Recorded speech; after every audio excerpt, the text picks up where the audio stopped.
नमस्कार प्यारे विद्यार्थियों। मौर्योत्तर काल हम पढ़ रहे थे और पिछली क्लास में हमने 7 वाहनों को पढ़ लिया था। मौर्योत्तर काल में आज की क्लास में हम एक नया राजवंश प्रारंभ करने जा रहे हैं, वो है कुषाण वंश। ठीक है, बड़ा ही महत्वपूर्ण है कुषाण वंश। और यहाँ से सवाल कुषाण शासकों से लगभग सवाल जो है पूछा जाता है, बड़ा इम्पोर्टेंट है। मौर्योत्तर काल में सबसे इम्पोर्टेंट जो वंश है वो कुषाण वंश है। उसके बाद सातवाहन है। शुंगों में पुष्यमित्र शुंग से सवाल पूछ लिया जाता है ना। तो कुषाण बड़े महत्वपूर्ण है, उसमें भी कनिष्क और कुषाणों की कला, ये 2 पॉइंट बड़े महत्वपूर्ण है। ठीक है, दरअसल पिछले 3 दिन से क्लास नहीं आ पाई थी, उसके पीछे रीज़न मैंने आपको बता ही दिया था कि एक दिन तो संडे था, एक दिन पूर्णिमा पड़ गई। पूर्णिमा को मैं क्लास नहीं लेता, आपको पता है। और इसके अलावा मकर संक्रांति पड़ गई और सॉरी, इन सब तीनों चीज़ों के साथ साथ में मेरी तबीयत भी ख़राब थी, इस वजह से भी नहीं ले पाया। तबीयत आज भी ख़राब ही है, मगर मैंने सोचा मतलब बहुत ज़्यादा सॉरी, बहुत ज़्यादा गैप नहीं दे सकते क्लासों के बीच में, इसलिए मैं सोचा जितना भी हो सके 15 मिनट, 20 मिनट, आधा घंटे, 1 घंटे की जितनी भी क्लास होगी अपन लेंगे। ठीक है, तो सॉरी, मैं आ गया हूँ और स्टार्ट करते हैं। अब रोज़ एक क्लास तो पक्का आएगी ही आएगी। सोच रहा हूँ जल्द आपको जो है 2 क्लास अवेलेबल करवाऊँ। एक और सेगमेंट शुरू करूँगा, या तो आधुनिक भारत शुरू करूँगा या आधुनिक विश्व का इतिहास शुरू करूँगा, तो वो बहुत ही जल्द शुरू करूँगा। ठीक है, तो चलिए मौर्योत्तर काल में हम कुषाण वंश हम पढ़ रहे हैं। आज शुरुआत करेंगे कुषाण वंश की। ठीक है, कुषाण वंश। ठीक है, कुषाण वंश को हम जो पढ़ेंगे साथियों, इसमें हम 2-3 चीज सॉरी इसमें हम 3 डायमेंशंस को छुएंगे, जिसमें मैं सबसे पहले तो बेसिक परिचय इसका करवाऊंगा आपको कि आखिर कुषाण जो है कौन थे, है ना। कुषाण ये कौन थे, है ना, कौन थे, मूल स्थान इनका क्या था, है ना, ये सब चीज देखेंगे। भारत में कैसे आए, है ना, भारत में कैसे आए, ये 3 डायमेंशन हम परिचय में छुएंगे। ठीक है, उसके बाद जो दूसरा जो हमारा पॉइंट होगा वो होगा इनके जो प्रमुख शासक हैं, प्रमुख शासक उनको हम देखेंगे, जिसमें कुजुल कड़फिसस, वेम कड़फिसस और कनिष्क, है ना, फिर हुविष्क और वो सारे आ जाएंगे, है ना। और अंत में इनका सांस्कृतिक योगदान जो है ये बड़ा महत्वपूर्ण है। सांस्कृतिक योगदान जो है ये बड़ा ही इम्पोर्टेंट है विद्यार्थियों। तो इसको हम बड़ी ही महत्वपूर्ण तरीके से देखेंगे। ये यहाँ से सवाल फंसने के चांसेस खूब रहते हैं, कला और संस्कृति से। ठीक है, वैसे तो कहीं से भी आ सकता है, यहाँ से भी आ सकता है, यहाँ से भी आ सकता है, यहाँ परिचय से भी आ सकता है, लेकिन अधिकतर चांसेस यहाँ से और शासकों में कनिष्क से खूब रहते हैं। ठीक है, तो चलिए मैं सबसे पहले आपको बता दूं कि कुषाण कौन थे, मूल स्थान क्या था और भारत में कैसे आए। इन तीनों का मतलब लगभग एक सिमिलर साइज जवाब है, बहुत ज़्यादा डिटेल में हम नहीं जाकर, और वही बात करेंगे जो हमारे एग्जाम के पॉइंट ऑफ व्यू से और हमको समझ में आ जाए बात। ठीक है, तो मैं बताऊं आपको कि मध्य एशिया की एक जनजाति थी सॉरी, मध्य एशिया की एक जनजाति थी जिसका नाम था यूची। यूची जनजाति थी, है ना। कौन सी जनजाति थी, यू और जी, ये मध्य एशिया की जनजाति थी यूची, जो कि मध्य एशिया में रहती थी। और एक रेशम मार्ग के नाम से आपने नाम सुना होगा। एक रेशम मार्ग था जो चीन से और मध्य एशिया, दक्षिण एशिया होते हुए जो है यूरोप और अफ्रीका तक जाता था, जिसके ऊपर इस जनजाति का नियंत्रण हुआ करता था, है ना, जिसके ऊपर इस जनजाति का जो है नियंत्रण हुआ करता था। मगर तक एक जनजाति थी, सॉरी हूण भी एक जनजाति थी। और हूणों के एक शासक हुए थे, हूणों के जो है एक शासक हुए थे जिनका नाम था लाओ सांग, है ना। लाओ सांग नाम का एक शासक हुआ था, उसने 165 बीसी के समथिंग, है ना, बीसी का मतलब ईसा पूर्व का समय, 165 ईसा पूर्व में, और इन यूचियों को मध्य एशिया से भगा दिया। ठीक है, किसने? जो है हूणों ने भगा दिया। हूणों में भी लाओ संग नाम का एक शासक था, मैं यहाँ पे लिख सकता हूँ, क्या नाम था हूण शासक का? लाओ लाओ संग नाम के हूण ने, है ना। और किसको भगा दिया? यूची जनजाति को भगा दिया। कहाँ से? मध्य एशिया से भगा दिया। तब ये मध्य एशिया से भागकर यूची जो जनजाति थी, ये दक्षिण की तरफ भागे, और इला एक नदी बहा करती थी यहाँ से। ये मान लो मध्य एशिया का जगह है, यहाँ से ये दक्षिण की तरफ भागे, और यहाँ पे कोई इला नदी बह रही थी, वहाँ उस नदी के किनारे जाके बस गए। और कालांतर में फिर ये जो इला नदी थी, यहाँ से ही हूण दो भागों में बट गए। कुछ सॉरी यूची जो जनजाति थी वो दो भागों में बट गई। कुछ यूची तो चले गए पामीर की पठार की ओर, पामीर के पठार की ओर, और वहां जाकर बस गए। और कुछ जो थे वो 5 भागों में बट गए। जो शेष जो यूची थे वो 5 भागों में बट गए। पामीर की पठार की ओर जो यूची गए थे उन्हें लघु यूची कहा जाता है, और शेष जो यूची थे उनको महान यूची कहा जाता था। अब ये जो महान यूची थे ये 5 शाखाओं में बटे, और उन 5 शाखाओं में से एक जो शाखा थी वो हमारे भारत में आई, और उस शाखा का नाम था कुषाण। ठीक है, वही शाखा जो है कुषाण कहलाई थी। ये बात आपको जो है ध्यान में रखनी है। इसको भारत में कुषाण कहा जाता है। इनका जो वैसे नाम जो मिलता है वो काई चौ आंग नाम मिलता है ना, काई चौ आंग नाम मिलता है। ठीक है, जो शाखा भारत में आई काई चौ आंग नाम मिलता है उसका, और भारत में उसको हम कुषाण नाम से जानते हैं। ठीक है, तो ये बात आपको समझ में आ गई होगी कि ये कौन थे। कौन थे ये कुषाण? ये यूची जनजाति के थे। मूल स्थान मध्य एशिया। भारत में कैसे आए, पूरी कहानी मैंने आपको सुना दी। ठीक है, अब मैं शॉर्ट में यहाँ पे लिख देता हूँ, और फिर हमारा ये पॉइंट पूरा होगा, और प्रमुख शासकों पे हम सीधे आ जाएंगे। ठीक है, तो प्यारे साथियों, मैं इसको जो है यहाँ पे थोड़ा सा लिपिबद्ध कर देता हूँ। आप भी इसको लिखना प्रारंभ करें, मेरे साथ साथ लिखें बढ़िया तरीके से।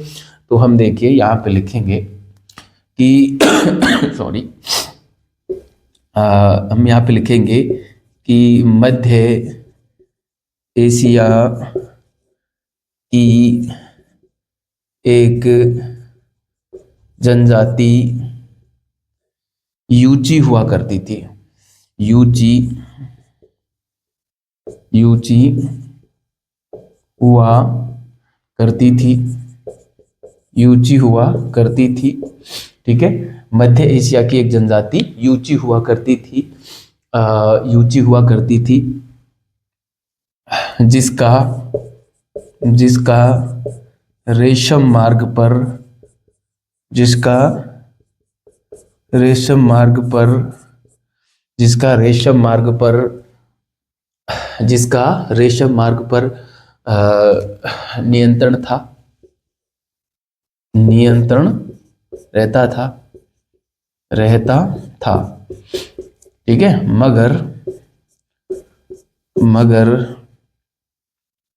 100 सॉरी लगभग 165 बीसी की बात है ना, ईसा पूर्व की बात है, ध्यान रखना आपको ना, 165 ईसा पूर्व की है।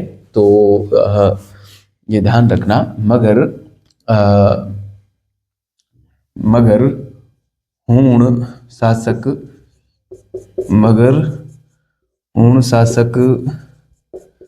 लाओ संग ने मगर हूण शासक लाओ संग ने 165 बीसी में 165 बीसी में इन्हें मध्य एशिया से खदेड़ दिया। इन्हें मध्य एशिया से खदेड़ दिया।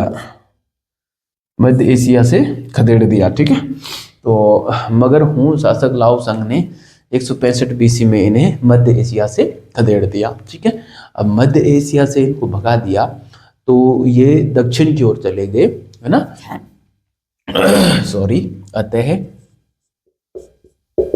यूची दक्षिण की ओर गए, दक्षिण की ओर गए तथा इला नदी के किनारे, इला नदी के किनारे रहने लगे। कालांतर में दो भागों में बटे, कालांतर में दो भागों में बट गए, कालांतर में दो भागों में बट गए। दो भाग कौन कौन से थे? तो एक तो कहलाए लघु यूची, लघु यूची सॉरी,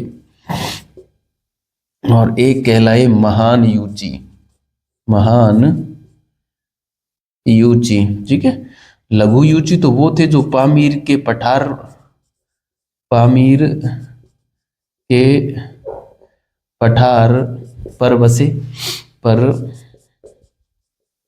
जाकर बस गए, पामीर के पठार पर जाकर बस गए वो थे। और ये महान यूची जो थे ये बैक्टीरिया क्षेत्र में चले गए थे, बैक्टीरिया क्षेत्र में। ठीक है, और वहां पर इन्होंने अपना अधिकार स्थापित कर लिया।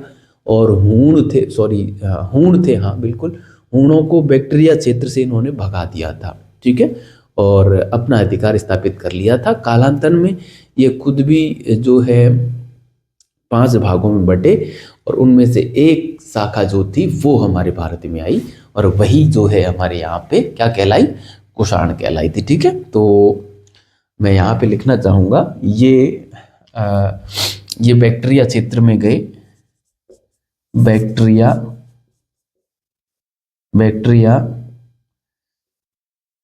क्षेत्र में बसे तथा यहाँ से हूणों को नहीं, शकों को भगाया, यहाँ से शकों को खदेड़ा। ठीक है, यहाँ से शकों को खदेड़ा। कालांतर में ये 5 भागों में बटे, है ना, ये भी 5 भागों में बटे, सॉरी ये भी 5 भागों में बटे, जिनमें से एक शाखा, जिनमें से एक शाखा भारत में आई, भारत में आई। ठीक है, जिनमें से एक शाखा भारत में आई, जिनमें से एक शाखा भारत में आई, और जो भारत में आई वही जो शाखा थी वही कुषाण कहलाई थी। ठीक है, और काई चौआंग इस शाखा का नाम था ना, भारत में आई। यह शाखा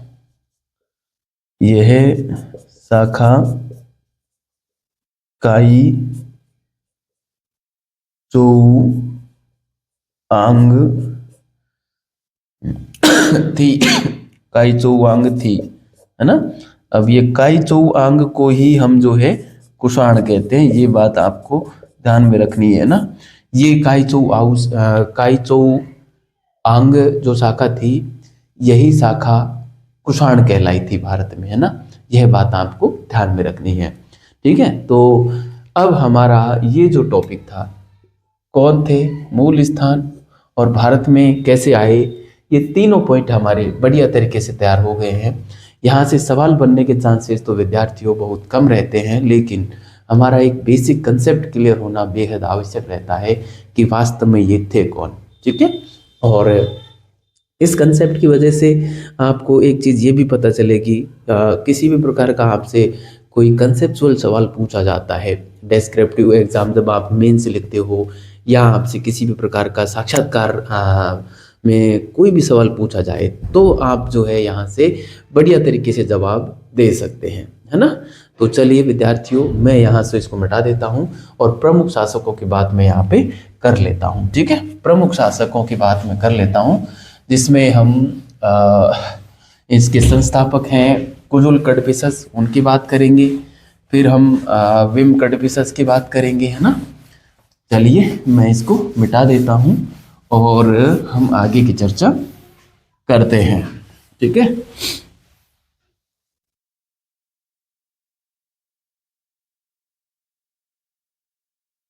प्रमुख शासक, है ना, प्रमुख शासक, प्रमुख शासक हम पढ़ेंगे।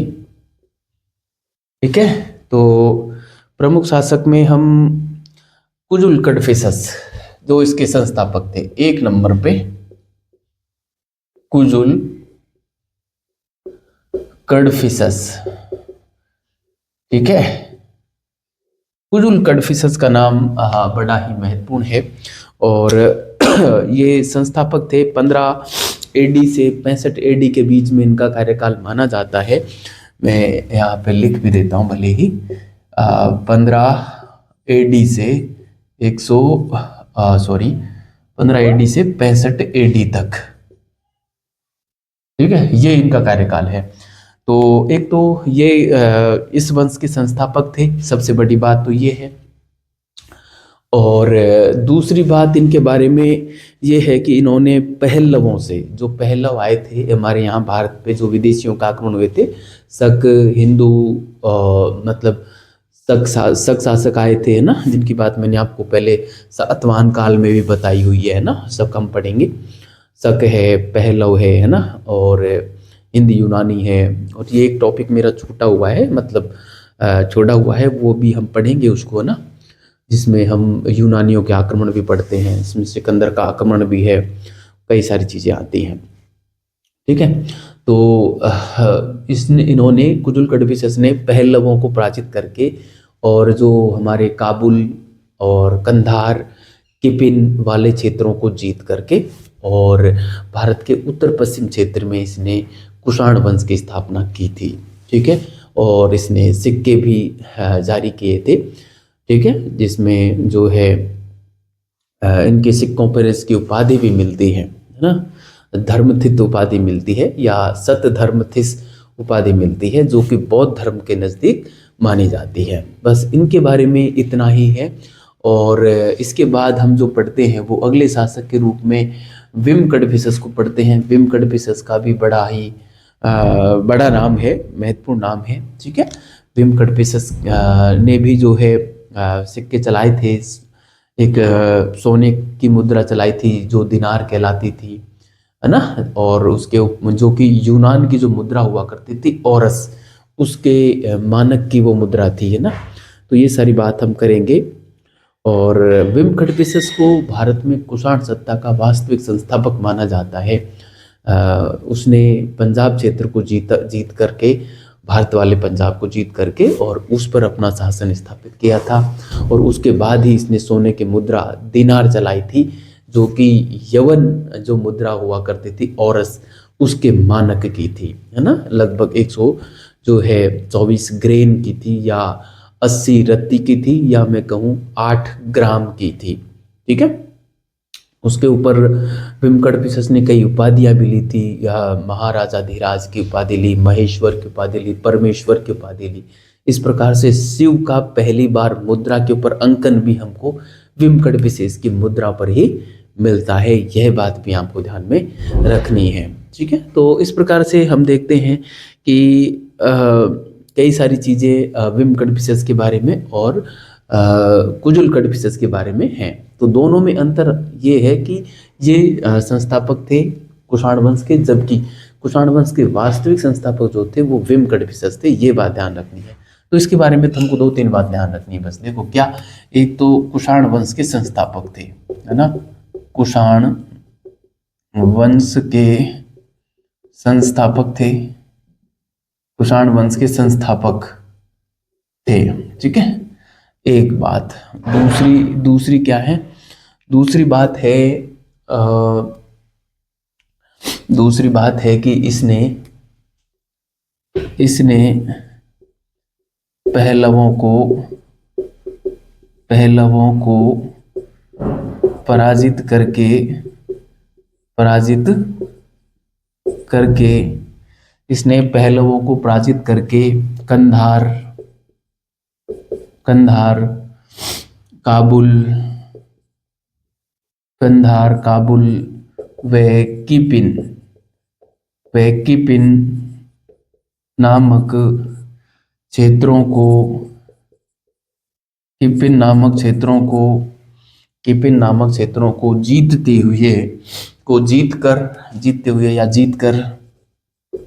कर भारत के उत्तर पश्चिम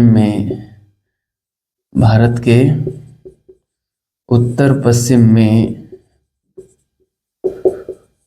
कुषाण वंश की स्थापना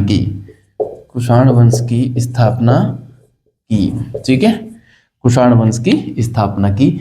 तो यह बात आपको बढ़िया तरीके से ध्यान में रखनी है। ठीक है, कई बार यहाँ से सवाल जो है पूछ लिया जाता है, तो वो बात आपको बढ़िया तरीके से ध्यान में रखनी है। इसने सिक्के भी चलाए थे, इसके उपलक्ष्य में ताम्र के, रजत के, कांसे के, इसके जो है हमको सिक्के भी मिलते हैं ना। तो वो बात भी मैं अगली लाइन के रूप में यहाँ पे लिख लेता हूँ। पेन मैंने थोड़ा बदल लिया है, फीका चल रहा है ये, तो मैं यहाँ पे लिखूंगा कि इसने ताम्र, रजत व कांसे के सिक्के भी चलाए थे। ये सिक्के भी चलाए थे जिन पर इसकी उपाधि के रूप में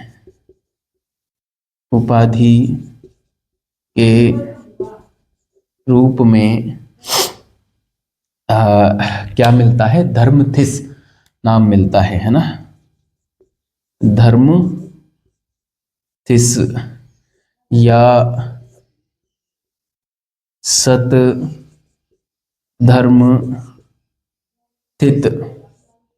सतधर्मथित है ना, उपाधि के रूप में धर्मथिस या सतधर्मथित मिलता है, नाम मिलता है,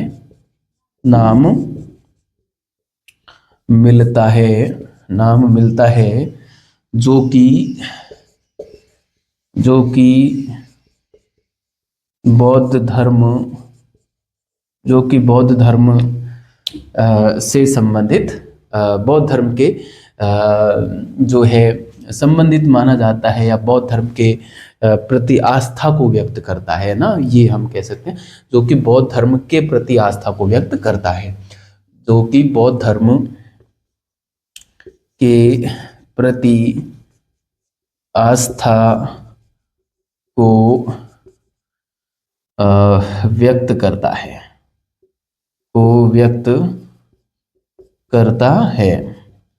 क्योंकि बौद्ध धर्म के प्रति आस्था को व्यक्त करता है। यह बात आपको ध्यान में रखनी है। ये उपाधि पूछी जा सकती है विद्यार्थियों कि धर्मथिस उपाधि किसकी मिलती है, तो कुजुल कड़फिसस की मिलती है, क्योंकि छोटा नाम है इसलिए अधिकांशतः लोग यहाँ इसको छोड़कर और कुषाण शासक कनिष्क की ओर चले जाएंगे या विम कड़फिसस की ओर चले जाएंगे।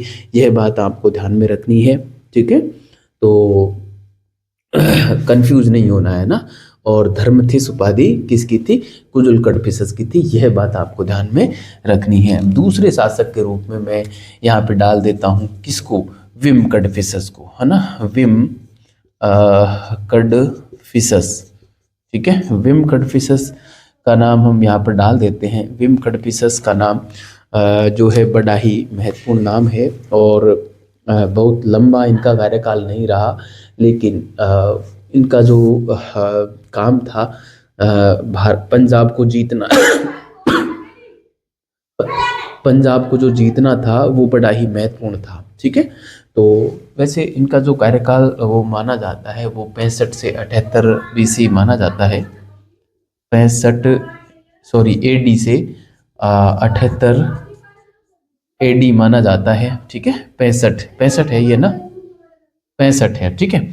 अब इनको भारत में कुषाण सत्ता का वास्तविक संस्थापक माना जाता है, ये बात आपको ध्यान रखनी है। तो मैं यहाँ पे लिखूंगा भारत में कुषाण सत्ता का वास्तविक संस्थापक माना जाता है, ठीक है। सत्ता कहूँ या वंश कहूँ, ये ध्यान रखना, एक ही बात है। भारत में कुषाण वंश का जो वास्तविक संस्थापक माना जाता है वो वेंकटपेशस को माना जाता है। इन्होंने यिंतू क्षेत्र को जीता था ना, यिंतू का मतलब पंजाब क्षेत्र से है, ठीक है। और उसके उपलक्ष्य में जो है यिंतू क्या, तिएनचू, ये थोड़ी चीनी भाषा है। चीनी भाषा में इसी प्रकार से जो है नाम लिए जाते हैं, उनकी भाषा अलग ही है। यिंतू नाम से तो चीनी जो थे वो भारत को पुकारते थे यिंतू नाम से, और ये पंजाब का नाम है तिएनचू, ठीक है। तो इसने पंजाब को जीता था ना, इसने पंजाब, जिसका तिएनचू नाम मिलता है, को जीता था, ठीक है। इसने पंजाब को जीता था, और इसने पंजाब को जीता था तथा इसने इसके उपलक्ष्य में मुद्रा जारी की, है ना। इसके बाद स्वर्ण मुद्रा जारी की, है ना, जारी की। अब इस मुद्रा में क्या क्या था वो मैं आपको बताऊं, तो इस मुद्रा में देखो क्या क्या चीजें थी। तो एक तो इसका जो नाम था, नाम वो दीनार नाम मिलता है। क्या नाम मिलता है? दीनार नाम मिलता है, ठीक है, नाम मिलता है दीनार। दूसरी चीज क्या थी इसके बारे में कि यूनानी मुद्रा जो थी औरस, उसके मानक की थी, है ना। तो मैं यहाँ पे लिखूंगा यूनानी मुद्रा औरस के मानक की, है ना। औरस के मानक की थी ये दीनार, है ना। इसका जो मानक था वो क्या था? 124 ग्रेन, है ना, 124 ग्रेन, ये ध्यान रखना, सॉरी 124 ग्रेन। इसके अलावा यदि हम इसको दूसरी उसमें कन्वर्ट करें ग्राम में, तो हम यहाँ पे जैसे रत्ती में करें तो 80 रत्ती, और ग्राम में करें तो 8 ग्राम, है ना। 8 ग्राम मतलब 1 ग्राम में 10 रत्ती माना गया है। वैसे जो पहले की तौल हुआ करती थी उसमें 1 ग्राम में 12 तोला हुआ करते थे, लेकिन आजकल उसको 10 तोला पे ही जो है रख दिया गया है ना। उस हिसाब कई बार घटा देते हैं ना मानक को, जैसे हमको बहुत सारे उदाहरण मिलते हैं, है ना, मानक घटाने के। बिजौलिया किसान आंदोलन जो पढ़ते हैं राजपूतानी के संदर्भ में, वहाँ पे एक शासक ने जो है जरीब की लंबाई को घटाकर आधा कर दिया था, जिसकी वजह से, नहीं बिजौलिया में नहीं था, बेंगू वगैरह में था। तो इस प्रकार से देखने को मिलता है ना। तो मानक भी घटा दिए जाते हैं, ठीक है। उसी प्रकार यहाँ पे ये मानक घटा दिए गए हैं। 1 ग्राम में 10 रत्ती माना जाता है वर्तमान में, ठीक है। तो ये सारी चीजें मिलती हैं। इसके अलावा सॉरी, इस पर शिव, नंदी और त्रिशूल का अंकन मिलता है ना। इसका अंकन मिलता है शिव का, नंदी का, व त्रिशूल का अंकन मिलता है। तो ये शिव का जो है पहली बार अंकन है, पहली बार अंकन के कहाँ पर? मुद्रा पर, ये ध्यान रखना, मुद्रा पर शिव का पहली बार अंकन जो मिलता है वो हमको यहाँ पर मिलता है, ये ध्यान रखना। इसके अलावा इस पर और भी क्या क्या उपाधियाँ मिलती हैं? महाराजाधिराज की उपाधि मिलती है, और एक उपाधि मिलती है यहाँ पे महेश्वर की भी मिलती है, महेश्वर, एक परमेश्वर, ठीक है, महेश्वर, परमेश्वर जैसी उपाधियां इसने धारण की थी, ठीक है। तो ये सारी बातें आपको ध्यान में रखनी है।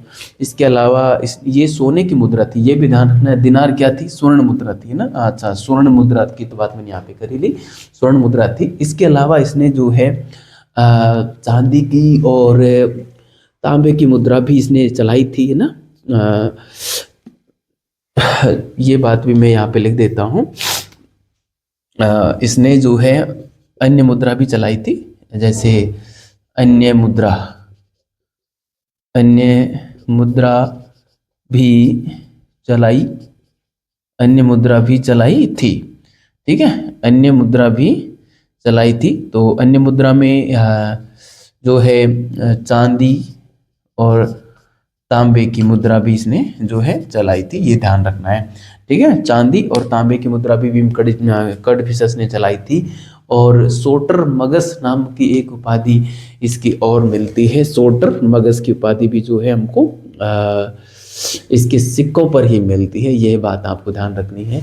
सोटर मगस उपाधि की भी मैं बात यहाँ पर जो है कर लेता हूँ, यहीं पे कर लेता हूँ। सोटर मगस उपाधि भी इसकी मिलती है। ठीक है, सोटर मगस उपाधि मिलती है ना।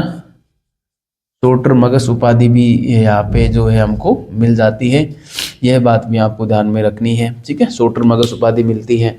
ठीक है, इसके अलावा इसके बारे में जो प्यारे साथियों हमको मिलता है वो एक मथुरा जो हमारे उत्तर प्रदेश का एक ज़िला है, राजस्थान के लगभग टच में है। तो मथुरा के अंदर एक स्थान है माट नामक स्थान पर सिंहासन पर विराजमान एक मूर्ति मिली है, जो कि विम कड़फिसस की ही मानी जाती है। कई बार ये सवाल पूछा जाता है, बहुत ही महत्वपूर्ण है, तो आपको ये बात ज़रूर लिखनी है। मैं अगली स्लाइड पे ही बात करता हूँ इसकी, है ना। इसको मिटा रहा हूँ विद्यार्थियों, आप इसको उतारें। ठीक है, मैं इसको मिटा रहा हूँ और हम अगली स्लाइड पे बात करेंगे। आपको ये समझ में बढ़िया से आ रहा होगा पूरा एकदम। जो है यहाँ पे अभी कंसेप्ट कुछ है नहीं, पूरा रटने जैसा मामला है।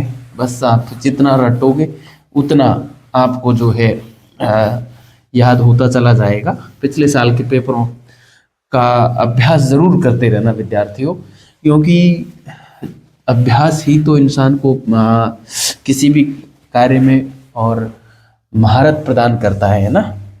इसलिए अभ्यास ज़रूर करते रहना। अब देखो, विम कड़फिसस के बारे में मैं यहाँ पे लिखूंगा कि मथुरा के माट नामक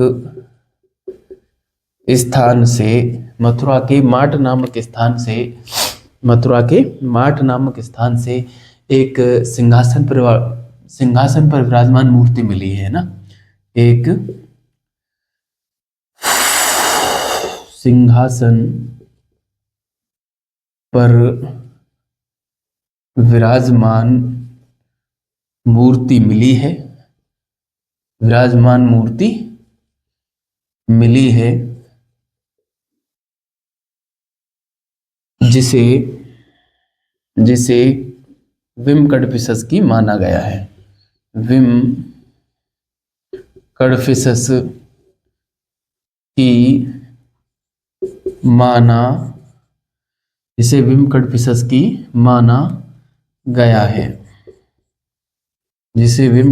की माना गया है। ठीक है, तो यह बात आपको ध्यान में रखनी है, जिसे विम कड़फिसस की माना गया है। ठीक है, तो चलिए प्यारे साथियों, ये था हमारे विम कड़फिसस, जिसके बारे में जो प्रमुख बातें थी वो बात मैंने यहाँ पे कर ली है। और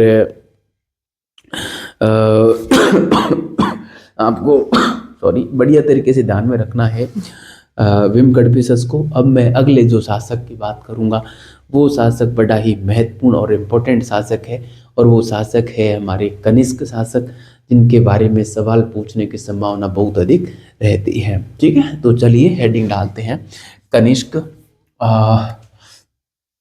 तीसरे शासक आ जाएंगे हमारे कनिष्क। ठीक है, कनिष्क जो शासक हैं उनकी हम बात कर लेते हैं। ठीक है, कनिष्क की। अब देखिए, कनिष्क के बारे में हमको कई सारी विडंबनाएं देखने को मिलती हैं।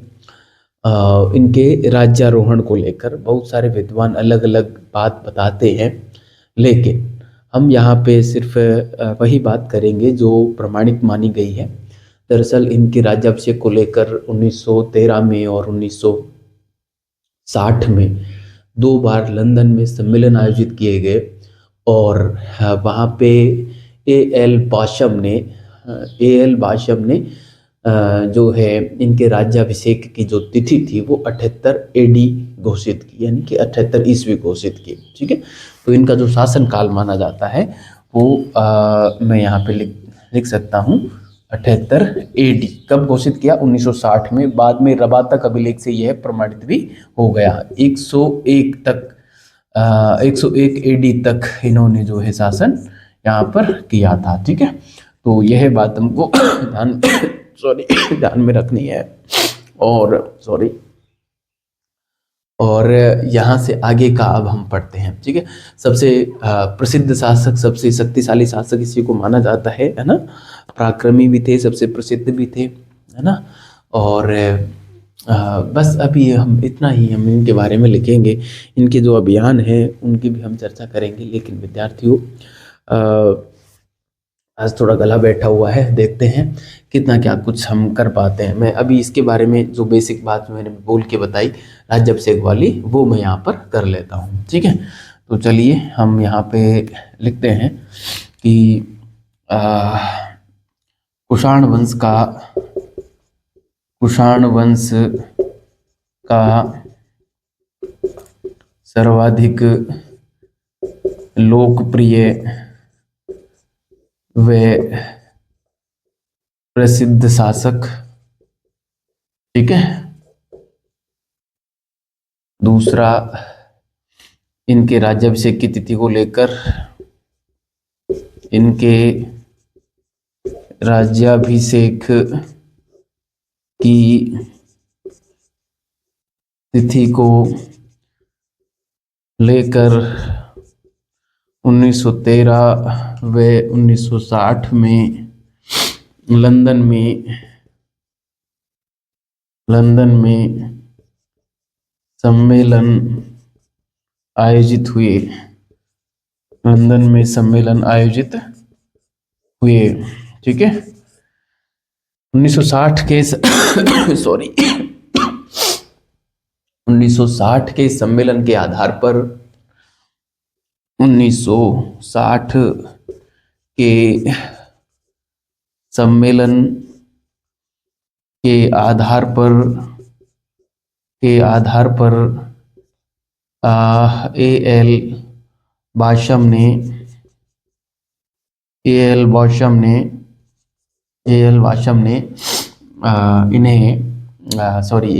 ने इनके राज्याभिषेक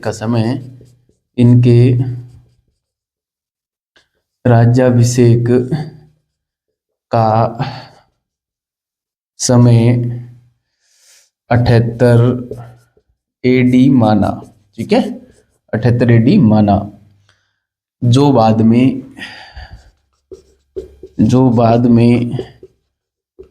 रबातक अभिलेख, ये रबातक अभिलेख के बारे में पढ़ाऊंगा मैं, पूरा विस्तार से पढ़ेंगे। रबातक अभिलेख से प्रमाणित भी हुआ।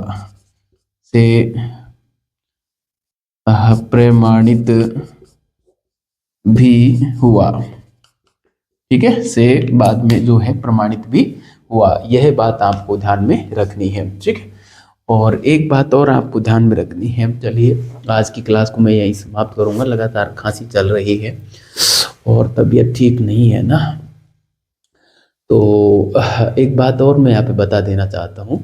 जब इसका राज्याभिषेक हुआ था तब इसने एक संवत जारी किया था, जिस संवत का उपयोग शक शासकों के द्वारा अधिक किए जाने के कारण उसे शक संवत के नाम से जाना जाता है। ठीक है, और जो हिस्से बोराला का जो अभिलेख है, हिस्से बोराला का अभिलेख वाकाटक शासक देवसेन का, उसमें हमको पहली बार इस संवत का उल्लेख होना मिलता है 380 एडी। ठीक है, सॉरी 380 शक संवत का, है ना। ठीक है, तो ये बात मैं यहाँ पे लिखना चाहूँगा। और फिर आज की क्लास को यहीं समाप्त करूँगा। ठीक है, इस अवसर पर है ना, राज्याभिषेक के समय ना मैं कहूँगा इस अवसर पर एक संवत भी इन्होंने चलाया, एक संवत भी इन्होंने चलाया।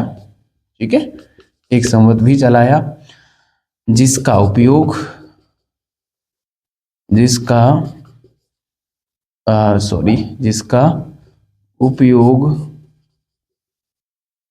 शकों के द्वारा अधिक किए जाने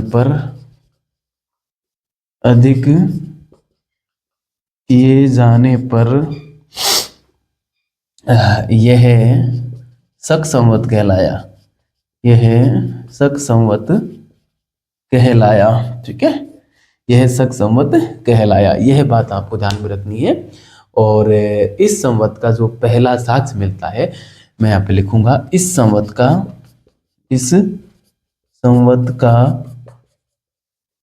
पहला अभिलेखीय